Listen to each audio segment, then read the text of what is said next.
हर हर महादेव। श्री शिवाय नमस्तुभ्यम। ओम नमो भगवते वासुदेवाय नमः। शिव जी के उपाय चैनल में आप सबका बहुत बहुत स्वागत है।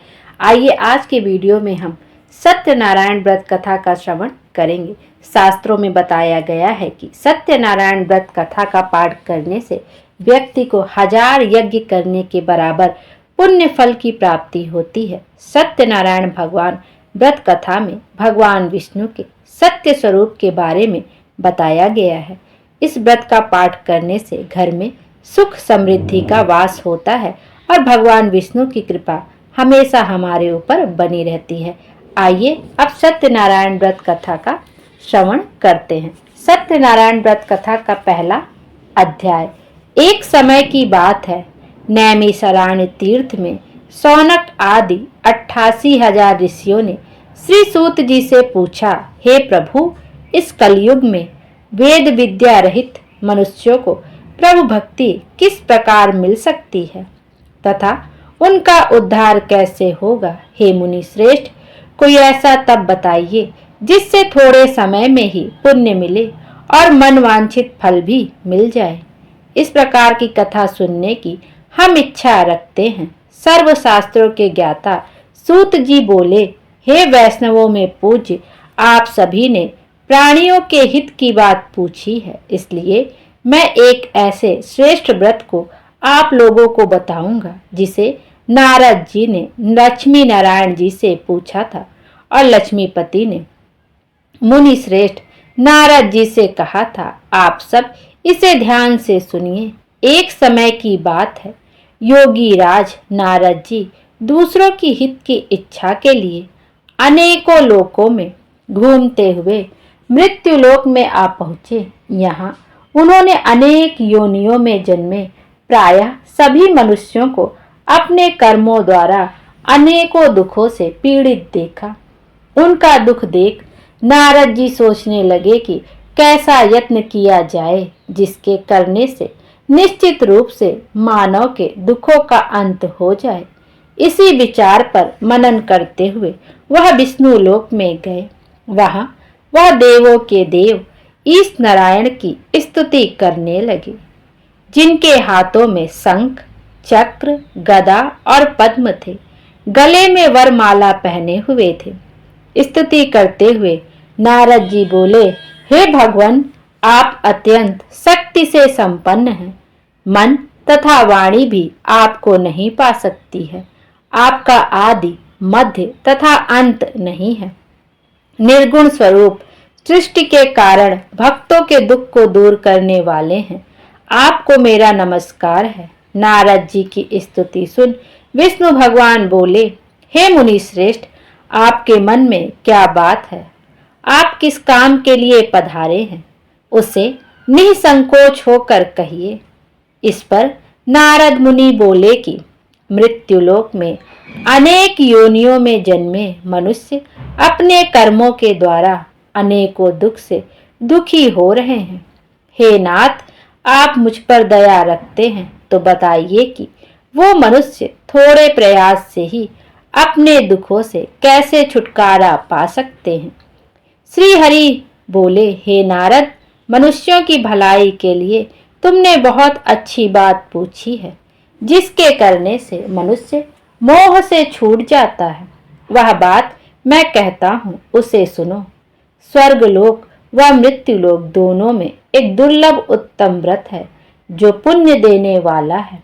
आज प्रेमवश होकर मैं उसे तुमसे कहता हूँ। श्री सत्यनारायण भगवान का यह व्रत अच्छी तरह विधान पूर्वक करके मनुष्य तुरंत ही यहाँ सुख भोग कर मरने पर मोक्ष प्राप्त करता है।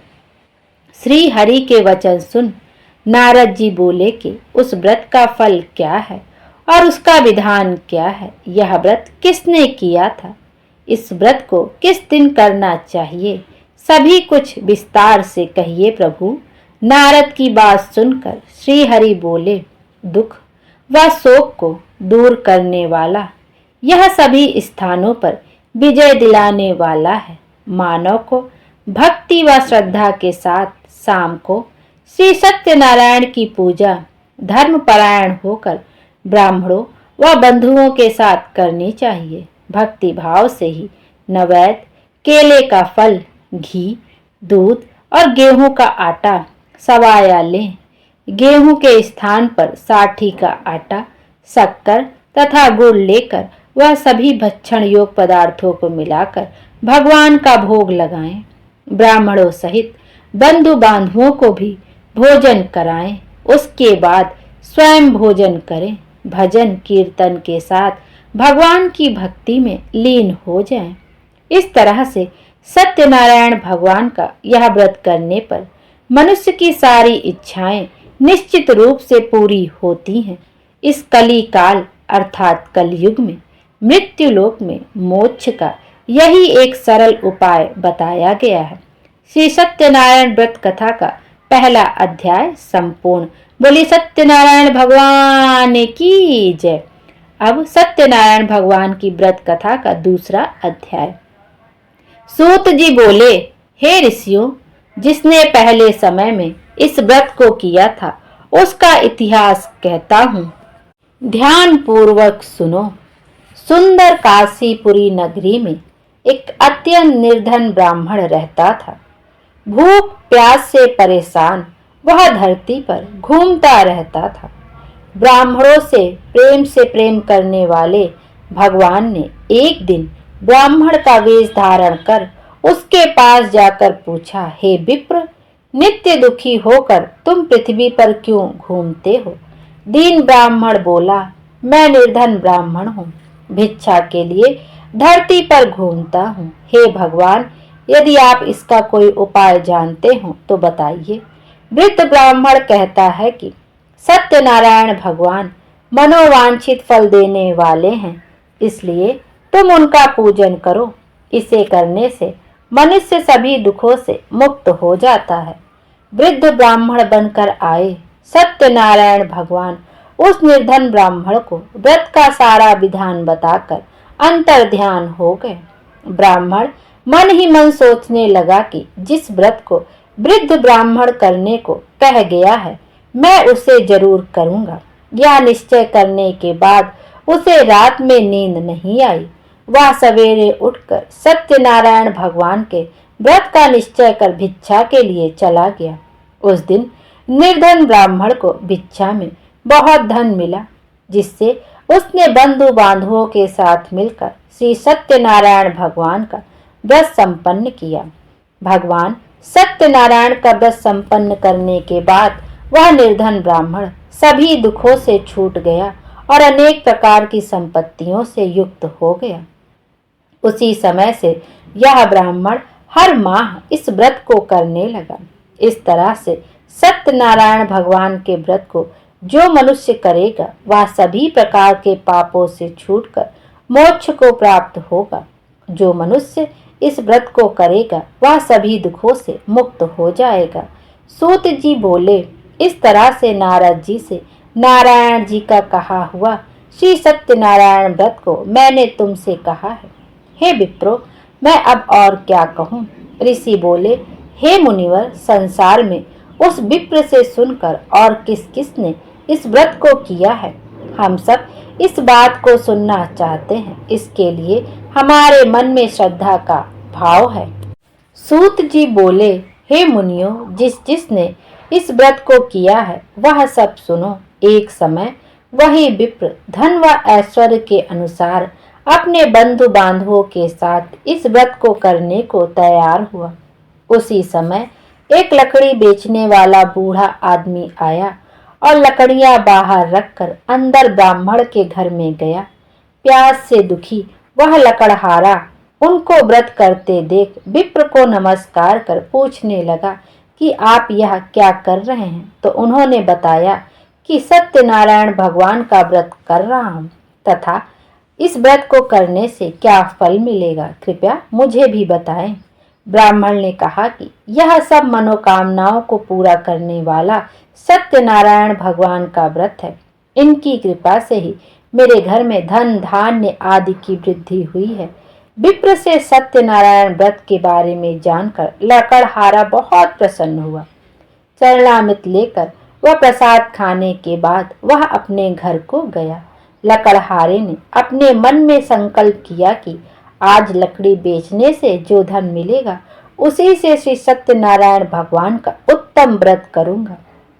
मन में इस विचार को ले बूढ़ा आदमी सिर पर लकड़ियां रख उस नगर में बेचने गया जहां धनी लोग ज्यादा रहते थे। उस नगर में उसे अपने लकड़ियों का दाम पहले से 4 गुना अधिक मिलता है।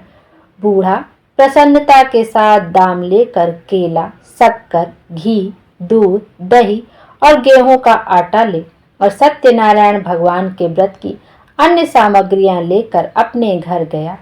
वहां उसने अपने बंधु बांधवों को बुलाकर विधि विधान से सत्यनारायण भगवान का पूजन और व्रत किया। इस व्रत के प्रभाव से वह बूढ़ा लकड़हारा धन पुत्र आदि से युक्त होकर संसार के समस्त सुख भोग अंतकाल में बैकुंठ धाम चला गया। बोलिए सत्यनारायण भगवान की जय। दूसरा अध्याय यहीं पर समाप्त होता है। सत्यनारायण भगवान की व्रत कथा का तीसरा अध्याय। सूत जी बोले, हे श्रेष्ठ मुनियों, अब आगे की कथा कहता हूँ। पहले समय में उल्कामुख नाम का एक बुद्धिमान राजा था। वह सत्यवक्ता और जितेंद्रिय था। प्रतिदिन देव स्थानों पर जाता और निर्धनों को धन देकर उनके कष्ट दूर करता था। उसकी पत्नी कमल के समान मुख वाली सती तथा साध्वी थी। भद्रशिला नदी के तट पर उन दोनों ने श्री सत्यनारायण भगवान का व्रत किया। उसी समय साधु नाम का एक वैश्य आया। उसके पास व्यापार करने के लिए बहुत सा धन भी था। राजा को व्रत करते देखकर वह विनय के साथ पूछने लगा, हे राजन, भक्ति भाव से पूर्ण होकर आप यह क्या कर रहे हैं? मैं सुनने की इच्छा रखता हूँ। कृपा करके आप मुझे बताएं। राजा बोला, हे साधु, अपने बंधु बांधवों के साथ पुत्र आदि की प्राप्ति के लिए एक महाशक्तिमान श्री सत्यनारायण भगवान का व्रत व पूजन कर रहा हूँ। राजा के वचन सुन साधु आदर से बोला, हे राजन, मुझे इस व्रत का सारा विधान कहिए। आपके कथा अनुसार मैं भी इस व्रत को करूँगा। मेरे भी संतान नहीं है और इस व्रत को करने से निश्चित रूप से मुझे संतान की प्राप्ति होगी। राजा से व्रत का सारा विधान सुन व्यापार से निवृत्त हो वह अपने घर गया। साधु वैश्य ने अपनी पत्नी को संतान देने वाले इस व्रत का वर्णन कह सुनाया और कहा कि जब मेरी संतान होगी तब मैं इस व्रत को करूंगा। साधु ने इस तरह के वचन अपनी पत्नी लीलावती से कहे। एक दिन लीलावती पति के साथ आनंदित हो सांसारिक धर्म में प्रवृत्त होकर सत्यनारायण भगवान की कृपा से गर्भवती हो गई। 10वें महीने में उसके गर्भ से एक सुंदर कन्या ने जन्म लिया। दिनों दिन वह ऐसे बढ़ने लगी जैसे कि शुक्ल पक्ष का चंद्रमा बढ़ता है। माता पिता ने अपनी कन्या का नाम कलावती रखा। एक दिन लीलावती ने मीठे शब्दों में अपने पति को याद दिलाया कि आपने सत्यनारायण भगवान के जिस व्रत को करने का संकल्प किया था उसे करने का समय आ गया है। आप इस व्रत को करिए। साधु बोला कि हे प्रिय, इस व्रत को मैं उसके विवाह पर करूंगा। इस प्रकार अपनी पत्नी को आश्वासन देकर वह नगर को चला गया। कलावती पिता के घर में रह वृद्धि को प्राप्त हो गई। साधु ने एक बार नगर में अपनी कन्या को सखियों के साथ देखा तो तुरंत ही दूत को बुलाया और कहा कि मेरी कन्या के योग्य वर देखकर आओ। साधु की बात सुनकर दूत कंचन नगर में पहुंचा और वहां देखभाल कर लड़की के सुयोग्य वणिक पुत्र को ले आया। सुयोग्य लड़के को देख साधु ने बंधु बांधवों को बुलाकर अपनी पुत्री का विवाह कर दिया। लेकिन दुर्भाग्य की बात ये कि साधु ने अभी भी श्री सत्यनारायण भगवान का व्रत नहीं किया। इस पर श्री भगवान क्रोधित हो गए और श्राप दिया कि साधु को अत्यधिक दुख मिले। अपने कार्य में कुशल साधु बनिया जमाई को लेकर समुद्र के पास स्थित होकर रत्नासारपुर नगर में गया। वहां जाकर दामाद ससुर दोनों मिलकर चंद्रकेतु राजा के नगर में व्यापार करने लगे। एक दिन भगवान सत्यनारायण की माया से एक चोर राजा का धन चुरा कर भाग रहा था। उसने राजा के सिपाहियों को अपना पीछा करते देख चुराया हुआ धन वहां रख दिया जहां साधु अपने जमाई के साथ ठहरा हुआ था। राजा के सिपाहियों ने साधु वैश्य के पास राजा का धन पड़ा देखा तो वह ससुर जमाई दोनों को बांधकर प्रसन्नता से राजा के पास ले आया और कहा कि उन दोनों चोरों को हम पकड़ लाए हैं, आप आगे की कार्यवाही की आज्ञा दें। राजा की आज्ञा से उन दोनों को कठिन कारावास में डाल दिया गया और उनका सारा धन भी उनसे छीन लिया गया। श्री सत्यनारायण भगवान की श्राप से साधु की पत्नी भी बहुत दुखी हुई। घर में जो धन रखा था उसे चोर चुरा ले गए। शारीरिक तथा मानसिक पीड़ा व भूख प्यास से अति दुखी हो अन्न की चिंता में कलावती एक ब्राह्मण के घर पर गई। वहां उसने श्री सत्यनारायण भगवान का व्रत होते देखा, फिर कथा भी सुनी। वह प्रसाद ग्रहण कर वह रात को घर वापस आई। माता ने कलावती से पूछा कि हे पुत्री, अब तक तुम कहाँ थी, तेरे मन में क्या है? कलावती ने अपनी माता से कहा, हे माता, मैंने एक ब्राह्मण के घर में श्री सत्यनारायण भगवान का व्रत देखा है। कन्या के वचन सुन लीलावती भगवान के पूजन की तैयारी करने लगी। लीलावती ने परिवार व बंधुओं सहित सत्यनारायण भगवान का पूजन किया और उनसे वर मांगा कि मेरे पति तथा जमाई शीघ्र घर आ जाएं। साथ ही यह भी प्रार्थना की कि हम सबका अपराध क्षमा करें। श्री सत्यनारायण भगवान इस व्रत से संतुष्ट हो गए और राजा चंद्रकेतु को सपने में दर्शन देकर कहा कि हे राजन, तुम उन दोनों वैश्यों को छोड़ दो और तुमने उनका जो धन लिया है उसे वापस कर दो। अगर ऐसा नहीं किया तो मैं तुम्हारा धन, राज्य व संतान सभी को नष्ट कर दूंगा। राजा को यह सब कहकर वह अंतर्ध्यान हो गए। प्रातःकाल सभा में राजा ने अपना सपना सुनाया, फिर बोले कि वणिक पुत्रों को कैद से मुक्त कर सभा में लाओ। दोनों ने आते ही राजा को प्रणाम किया। राजा मीठी वाणी में बोले, हे महानुभाव, भाग्यवश ऐसा कठिन दुख तुम्हें प्राप्त हुआ है, लेकिन अब तुम्हें कोई भय नहीं है। ऐसा कह राजा ने उन दोनों को नए वस्त्र आभूषण भी पहनाए और जितना धन उनका लिया था उससे दुगना धन वापस कर दिया। दोनों वैश्य अपने घर को चल दिए। श्री सत्यनारायण व्रत कथा का तीसरा अध्याय यहीं पर समाप्त होता है। बोलिए सत्यनारायण भगवान की जय। अब चौथा अध्याय। सूत जी बोले, वैश्य ने मंगलाचार कर अपनी यात्रा आरंभ की और अपने नगर की ओर चल दिए। उनके थोड़ी दूर जाने पर एक दंडी वेशधारी श्री सत्यनारायण जी ने उनसे पूछा, हे साधु, तेरी नाव में क्या है? अभिवाड़ी वणिक हंसता हुआ बोला, हे दंडी, आप क्यों पूछते हो? क्या धन लेने की इच्छा है? मेरी नाव में तो बेल व पत्ते भरे हुए हैं। वैश्य के कठोर वचन सुनकर भगवान बोले, तुम्हारा वचन सत्य हो।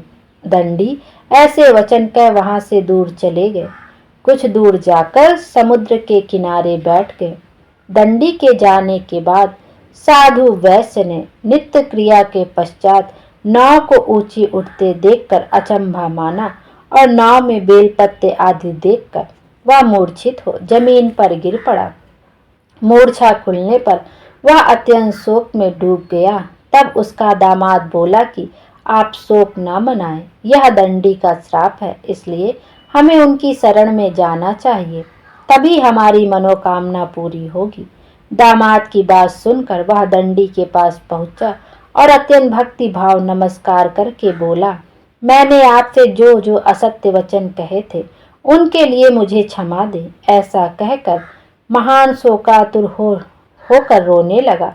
तब दंडी भगवान बोले, हे वणिक पुत्र, मेरी आज्ञा से बार बार तुम्हें दुख प्राप्त हुआ है, तुम मेरी पूजा से विमुख हुआ।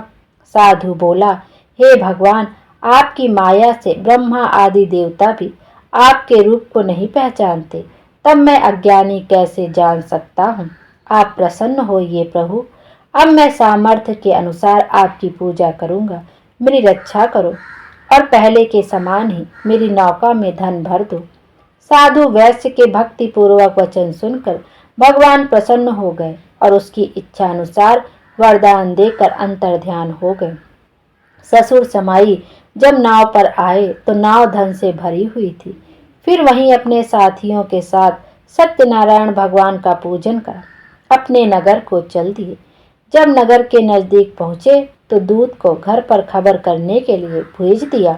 दूत साधु की पत्नी को प्रणाम कर कहता है कि मालिक अपने दामाद सहित नगर के निकट आ गए हैं। दूत की बात सुन साधु की पत्नी लीलावती ने बड़े हर्ष के साथ सत्यनारायण भगवान का पूजन कर अपनी पुत्री कलावती से कहा कि मैं अपने पति के दर्शन को जाती हूँ, तू कार्य पूर्ण कर शीघ्र आ जा। माता के ऐसे वचन सुनकर कलावती जल्दी में प्रसाद छोड़कर अपने पति के पास चली गई। प्रसाद की अवज्ञा के कारण श्री सत्यनारायण भगवान रुष्ट हो गए और नाव सहित उसके पति को पानी में डुबा दिया। कलावती अपने पति को वहां ना पाकर रोती हुई जमीन पर गिर गई। नौका को डूबा हुआ देख वह कन्या को रोता देख साधु दुखी होकर बोला कि हे प्रभु, मुझसे तथा मेरे परिवार से जो भूल हुई है उसे क्षमा कर दे।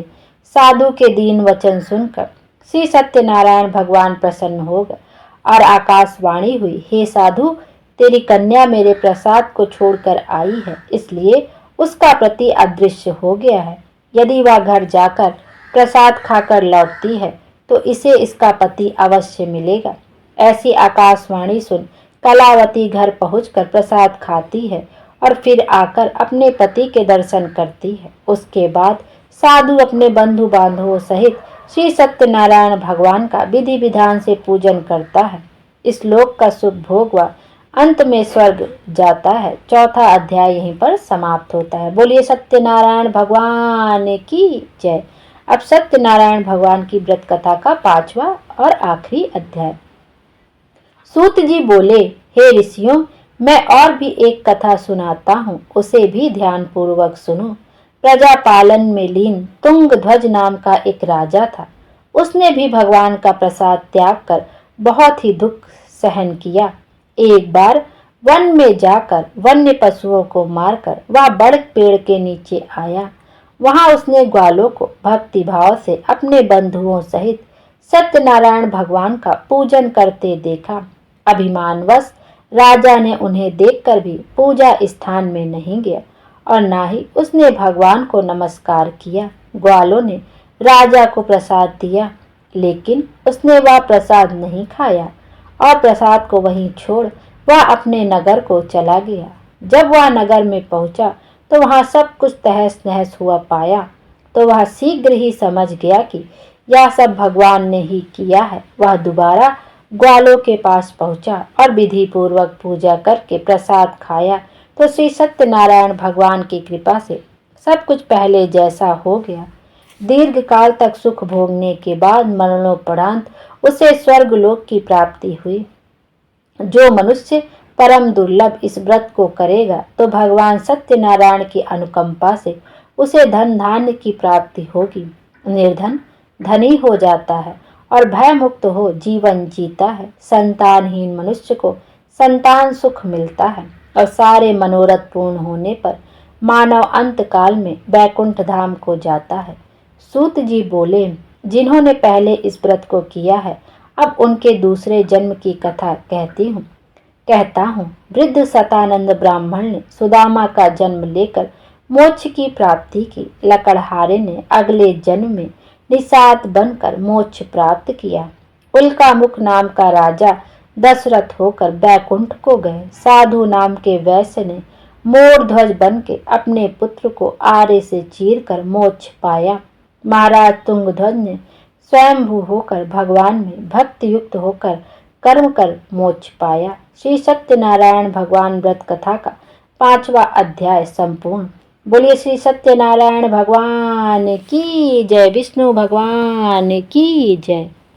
आइए अब वरलक्ष्मी माता की व्रत कथा का भी श्रवण करते हैं, क्योंकि इस बार पूर्णिमा का व्रत शुक्रवार के दिन पड़ा है और यह सावन मास का आखिरी शुक्रवार है। सावन मास के आखिरी शुक्रवार को वरलक्ष्मी माता का व्रत किया जाता है। वरलक्ष्मी माता का व्रत की कथा सुनने मात्र से ही जीवन में सुख, समृद्धि और ऐश्वर्य आता है। जीवन से परेशानियां समाप्त हो जाती हैं। तो आइए पूर्णिमा तिथि के इस शुभ अवसर पर सत्यनारायण भगवान की कथा का हमने श्रवण कर लिया है। अब साथ ही वरलक्ष्मी माता की व्रत कथा का भी श्रवण कर लेते हैं। पौराणिक कथा के अनुसार मगध के राज्य में कुंडी नाम का एक नगर था।